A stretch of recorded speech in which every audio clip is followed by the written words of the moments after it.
Continuing where I left off, as heaven turned, night from the ocean stream came on, profound in gloom on earth and sky, and myrmidons in hiding.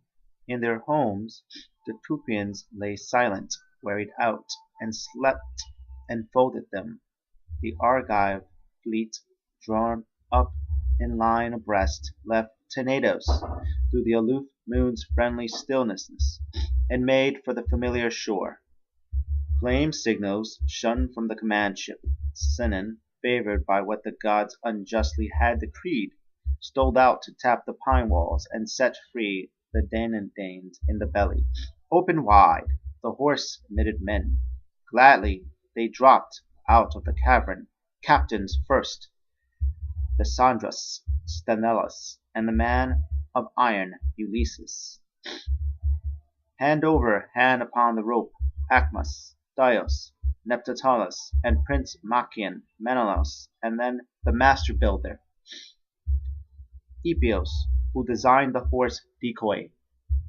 Into the darkened city, buried deep in sleep and wine, they made their way, cut the few sentries down, let in their fellow soldiers at the gate, and joined their combat companies as planned. That time of night it was when the first sleep, gift of the gods, begins for ill mankind, arriving gradually, delicious rest. In sleep, in dream, Hector appeared to me, gaunt with sorrow, streaming tears, all torn as by the violent car on his death day, and black with bloody dust. His puffed out feet cut by the rawhide thongs. Ah God, the look of him!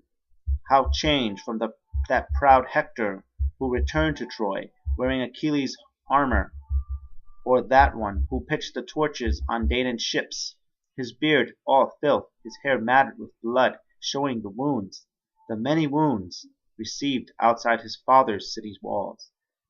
I see myself to weep and call upon the man in grieving speech, brought from the death me.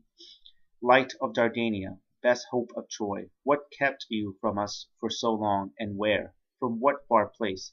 O Hector, have you come, long, long awaited, after so many deaths of friends and brothers, after a world of pain for all our folk and all our town? At last, don't worry, we behold you.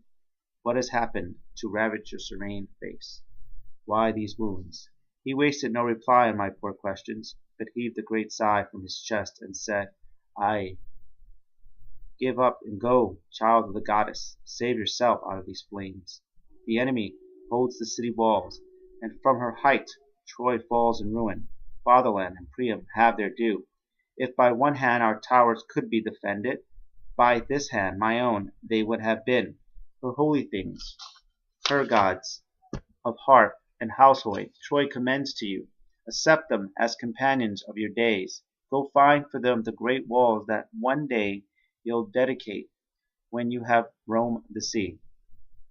As he said this, he brought out from the sanctuary chaplets and Vesta, lady of the hearth, with her internal fire.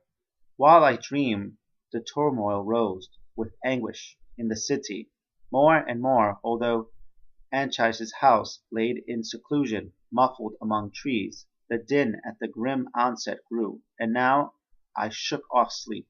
I climbed to the rooftop to cup my ears and listen, and the sound was like the sound a grass fire makes in grain, whipped by a south wind, or torrent foaming out of a mountainside, strew in ruined fields, happy crops, the yield of plowing teams, or woodlands borne off in the flood.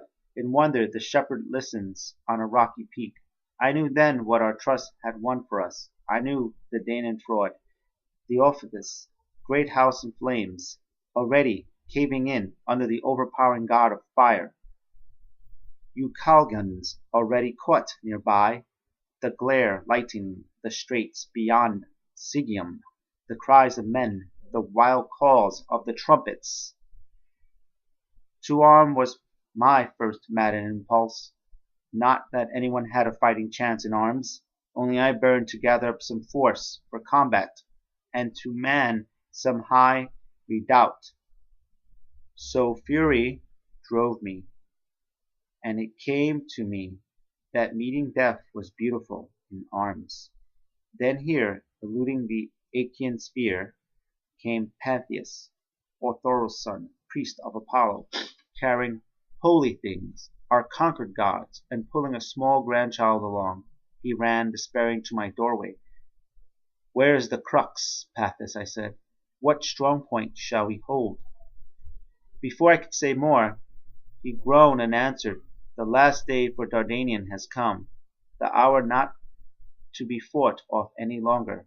Trojans we have been, Illumium has been. The glory of the Teucrians is no more. Black Jupiter has passed it on to Argos. Greeks are the masters in our burning city, tall as a cliff set in the heart of town. Their horse pours out armed men.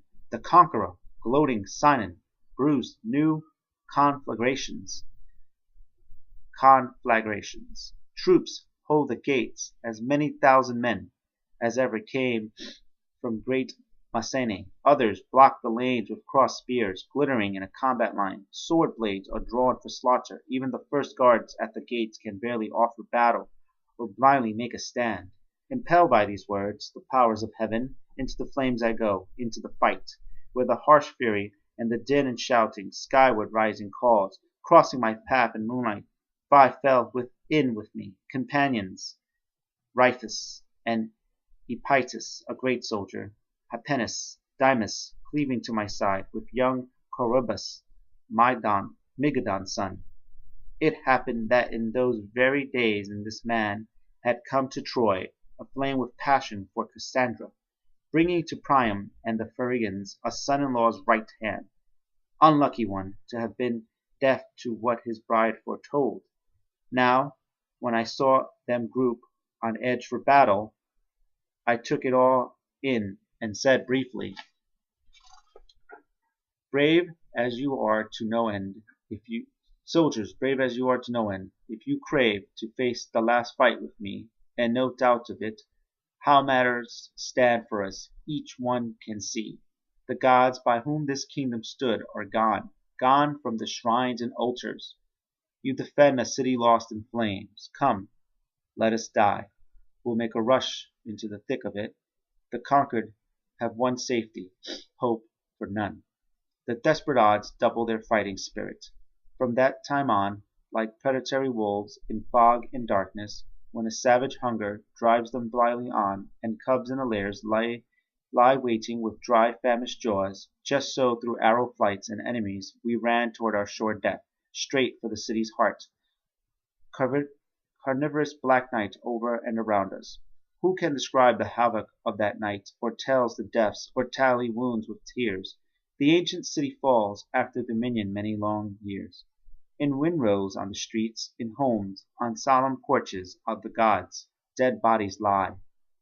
And not alone the Trojans pay the price with their heart's blood. At times manhood returns to fire even the conquered, and the Dananine conquerors fall. Grief everywhere, everywhere terror, and all shapes of death. Androgos was the first to cross our path, leading a crowd of Greeks. He took for granted that we were friends, and hailed us cheerfully. "Men, get a move on. Are you made of lead to be so late and slow? The rest are busy carrying plunder from the fires and towers. Are you just landed from the ships?" His words were barely out, and no reply forthcoming, credible to him, when he knew himself fallen among enemies. Thunderstruck, he halted, foot and voice, and then recoiled like one who steps down on a lurking snake in a briar patch and jerks back, terrified, as the angry thing rears up, all puffed and blue. So backward went Andragos in panic. We were all over them in a moment, cut and thrust, and as they fought on unknown ground, startled, unnerved, we killed them everywhere. So fortune filled our sails at first. Corybus elated at our feet, and his own courage said, I'm going to leave it off there. And please comment, give me a like if you like, or a dislike. If you give me a dislike, please tell me why. Maybe I'm not doing a good job or it's boring. And see you next time. Bye. Or if it's good, let me know. Bye.